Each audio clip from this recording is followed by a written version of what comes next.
Prime Minister, your about the economic... Your scaremongering does not stop at the economy, does it? What comes first, World War III or the global Brexit recession?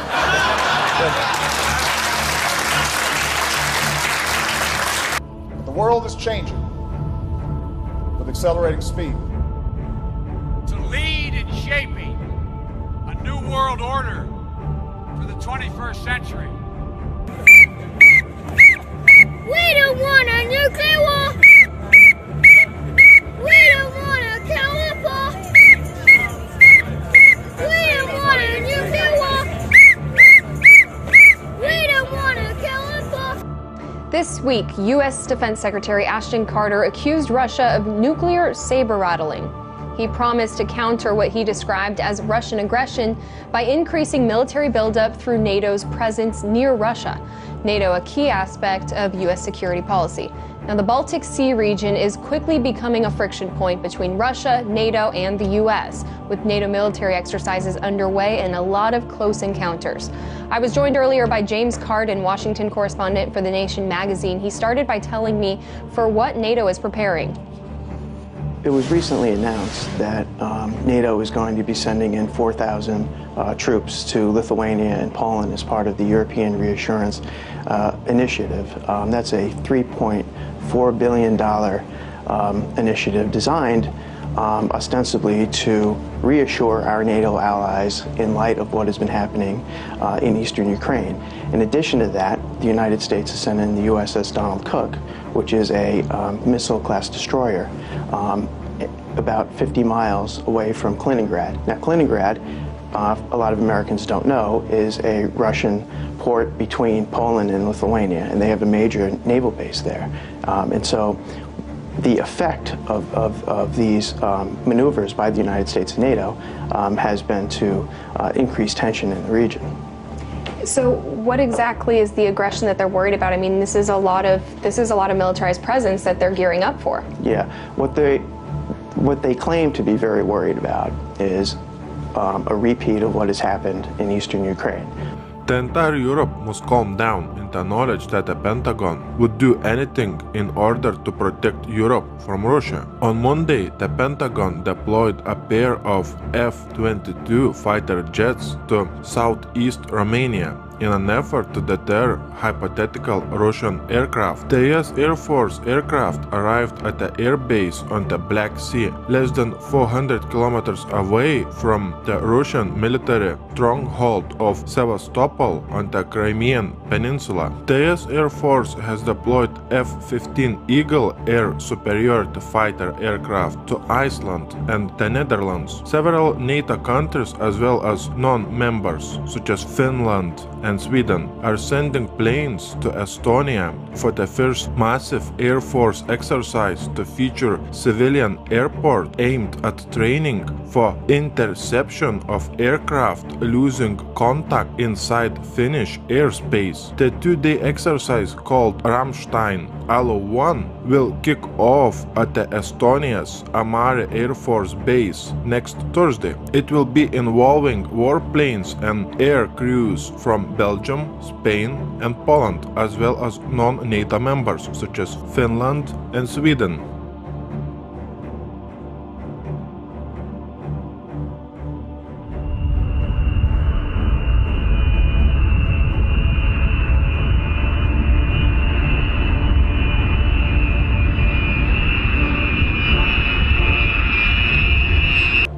This is an emergency broadcast. This is a direct message to the Department of Defense, all four branches of the military, active duty, service members, veterans, their families, state governments, local governments, and the media.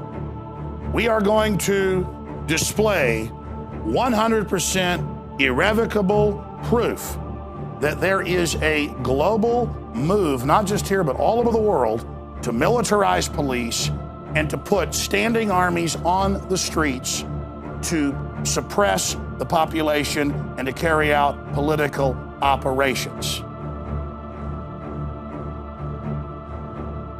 It seems strange that at the same time when we have huge military drills, military hardware movement, and FEMA training in the US, in Europe we have 600 members of various European military forces recently conducted an exercise in the German North Rhine province ready to be deployed in the event of civil unrest or war. Why in the world Italy's streets would be patrolled by Chinese police? That shows a very strong message that Vatican will be partially protected by China during a major crisis. Finland Defense Minister U.S Nato said Russia doesn't pose a threat to his country. But then why would Finnish government send a reminder to 900,000 soldiers to prepare for war with Russia? Because it's a mind game tactic used by the mainstream media. On top of that, additional 40 guided multiple launch rocket systems and warhead rockets worth $150 million sold to Finland, just in case NATO stockpiles military hardware in Norway. So we have what are called pre-position gear, both in caves and on ships, and it allows forces from the United States to come out and fall in on gear that is already forward deployed versus bringing all that gear with us. M1A1 tanks, amphibious assault vehicles, artillery, and logistics equipment support NATO allies. So any gear that is already forward deployed both reduces cost and speeds up our ability to support operations in crisis. So we're able to fall in on gear that is basically ready to go and respond to whatever that crisis may be. It always takes time to deploy forces to a certain area. When you have material, equipment, pre-positioned, you can fly in the personnel and you will be faster ready to conduct operations. So that's always an advantage to have that pre-position in stocks in Norway. The equipment will support Exercise Cold Response 16 starting later this month. We fit easily together when we are operating. The last 10-15 years we have been operating together in Afghanistan and other places. And when you move to Norway, you will always operate in 3 dimensions because we have a long coastline, we have land territory and the air. President Obama is back at the White House this morning after a week in the Middle East and Europe. Air Force One touched down Monday evening at Joint Base Andrews outside Washington. We spoke with the president yesterday in Germany in a wide-ranging interview. He had just announced 250 more American troops will go to Syria. They will help in the fight against ISIS, also known as ISIL. Us dismantling ISIL is a priority, and although we are not going to be sending ground troops in to fight, we are going to try to find out what works and then double down. And one of the things that's worked so far is us putting special forces in for training and advising of local forces, but also intelligence gathering. Let me pivot to China. Your Secretary of Defense has been in the region. How aggressive do you see the action in the South China Sea? And do you worry that they will cross some line in which you'll have to respond more aggressively? I've been consistent since I've been president in believing that a productive, candid relationship between the United States and China is vital not just to our 2 countries but to world peace and security. We're a lot better off with a China that feels confident. It's not a zero-sum game. It's not a zero-sum game. What is true, though, is that they have a tendency to view some of the immediate regional issues or disputes as a zero-sum game. So with respect to the South China Sea, rather than operate under international norms and rules, their attitude is we're the biggest kids around here and we're going to push aside the Philippines or the Vietnamese. But it doesn't mean that we're trying to act against China. We just want them to be partners with us. And where they break out of international rules and norms, we're going to hold them to account. And what about North Korea, finally? North Korea is a massive challenge. Our first priority is to protect the American people and our allies, Republic of Korea, Japan, that are vulnerable to the provocative actions that North Korea is engaging in. They are erratic enough. Their leader is personally irresponsible enough that we don't want them getting close. But it's not something that lends itself to an easy solution. We could obviously destroy North Korea with our arsenals, but aside from the humanitarian costs of that, they are right next door to our vital ally, Republic of Korea. One of the things that we have been doing is spending a lot more time positioning our missile defense systems so that even as we try to resolve the underlying problem of nuclear development inside of North Korea, we're also setting up a shield that can at least block the relatively low-level threats that they're posing right now. President Obama has launched the U.S. most massive military buildup close to Russian and Chinese borders. This piece of information clearly shows a very strong message of the beginning of a major conflict between major superpowers such as NATO, Russia, and China. As you're watching this video, we have missile defense shields being set up and being installed in Israel, in North Korea, Eastern Europe, and Russia. When United States is testing its new intercontinental ballistic missiles, we have Canada asking to join US missile shield to enhance national security. Canada has suggested it may join the US missile defense shield. Then we have the installation of the US missile shield in Eastern Europe along Russian border. Russia has opposed US and NATO plans to deploy anti-missile systems close to borders with Russia. Washington says that the anti-missile system would not threaten Russian security. Russia will restore a missile attack warning station near Crimea to counter an increasing NATO activity in the Black Sea. We have 4,000 cruise missiles pointed at Putin that would enable Obama to deliver precision-guided non-nuclear airstrikes anywhere inside Russia in less than an hour.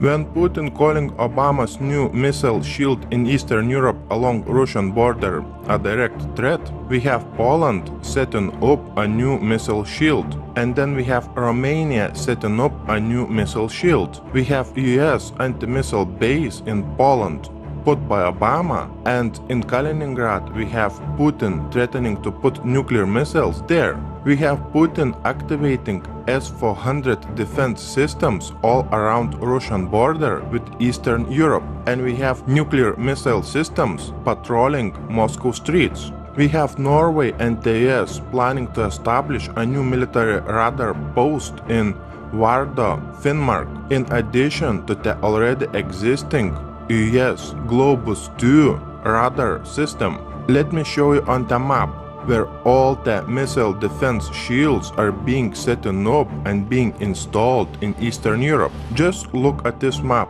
Here we have Putin in Moscow placing S-400 defense systems all around Moscow, and we have some in Kaliningrad. Here we have Obama setting up a missile defense shield in Poland and Romania, and putting radars in Norway. And in all these countries we have NATO and US military training at unprecedented scale.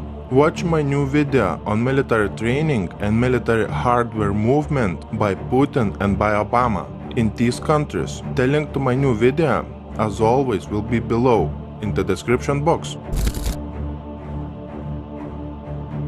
Just a little bit more than 70 years ago, we had a great war between major superpowers. Today, in the same place, on the same map, we have the same superpowers in the face of NATO and Russia preparing for a major war. Just remember, only a little bit more than 70 years ago, in the same place on this map, millions and millions of people died fighting for the same forces that are preparing a major conflict today. My biggest concern is that during World War II, there was no nuclear weapons available in such a big amount that is available today. And in the same place on this map, there was no nuclear power plants, so the war was limited in scope.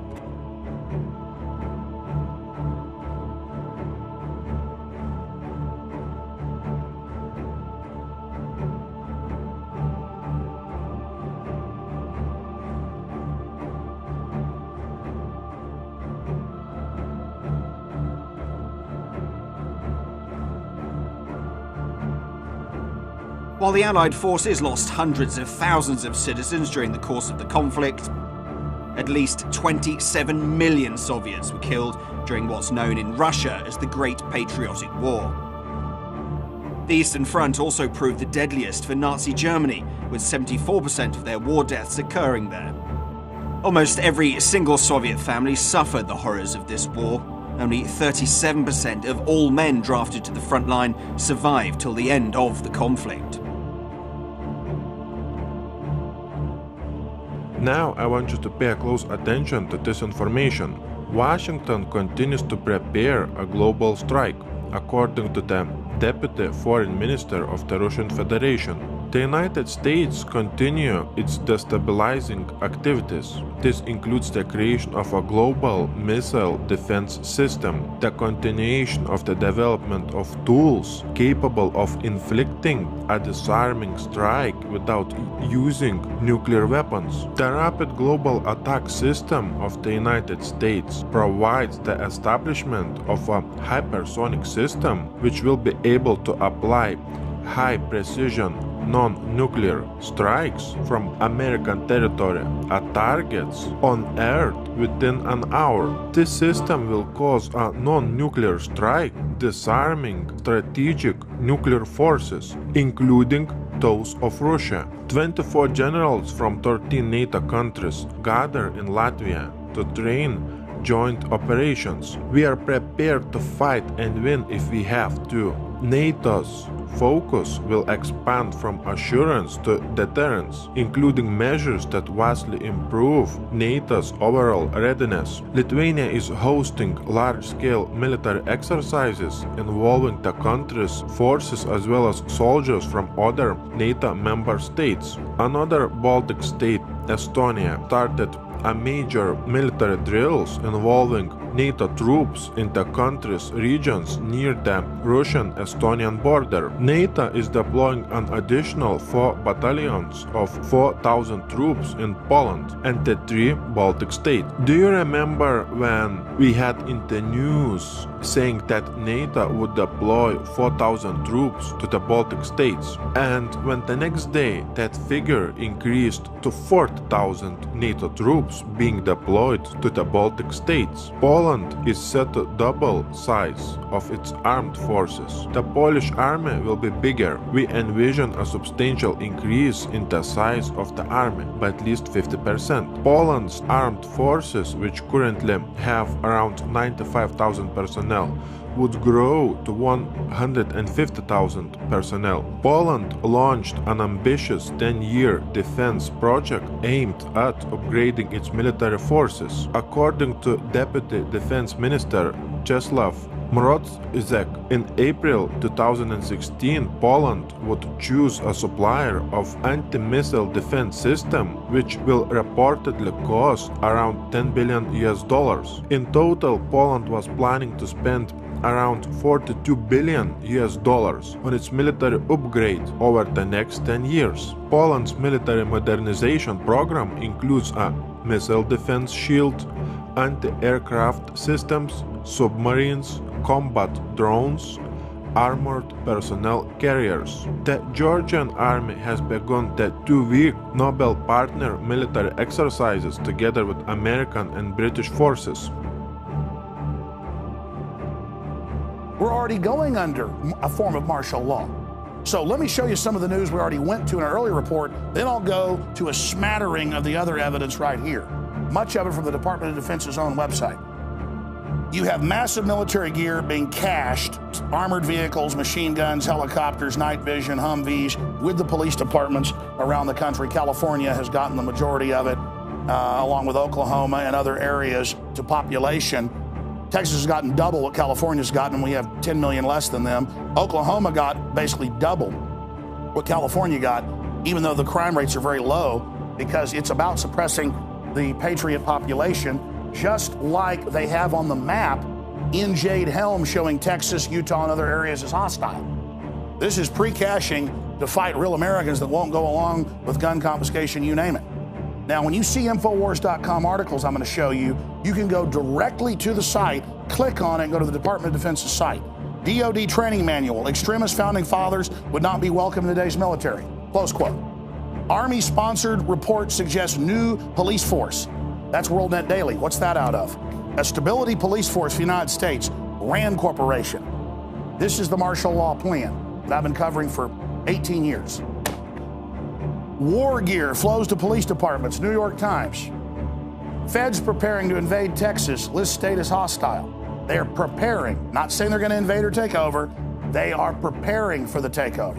And that's in the John Warner Defense Authorization Act of 96-97. They admit for insurrection by legislatures and governors. They just hope, just like Obamacare, you don't actually go read this stuff. Obamacare is great, and it's really working.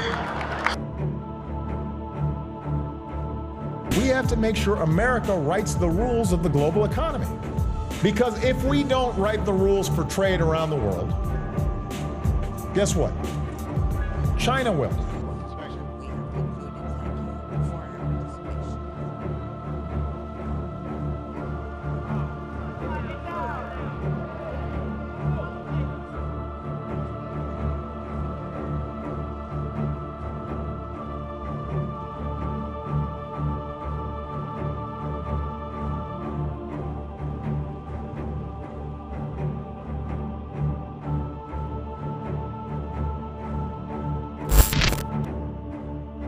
Why in the world we would have such strange things happening on the land of freedom? What is very strange is that we have FEMA conducting biggest drills ever inside the US. We have all those FEMA executive orders set in place. We have Walmarts closed and being converted into detention centers according to some videos on YouTube. We have an unprecedented military hardware movement inside the US. We have this movie Armageddon coming out on Friday the 13th. We have another movie called X-Men Apocalypse. We have FEMA and DHS conducting riot control drills. On top of that, do you remember those articles saying that DHS has purchased more than 2 billion rounds of ammunition, which is enough to fight a war for 10 years? Do you remember those articles saying that US government has purchased 30,000 guillotines? Do you remember red, blue, green lists? Do you remember FEMA coffins? When at the same time we have U.S. and NATO setting up and activating missile defense shields in Eastern Europe, on Russia's doorstep also in North Korea and inside the US. What do you think? Please share your thoughts by leaving a comment below this video.